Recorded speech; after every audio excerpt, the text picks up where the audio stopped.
Alrighty, next up's the weather. What's the weather looking like out there, Rob? Yes, this is Rob. I am in the chopper in Channel 9, and it looks like it's going to rain the kitty cats and the hot dogs. Oh yeah. Gotta add that to the collection.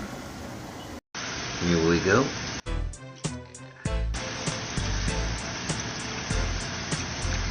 Two and a half gallons of fresh rainwater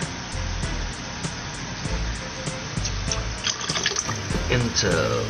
That concludes our program. That's all for today. We hope you folks enjoyed the show. We hate to say goodbye, so instead we'll say see you later.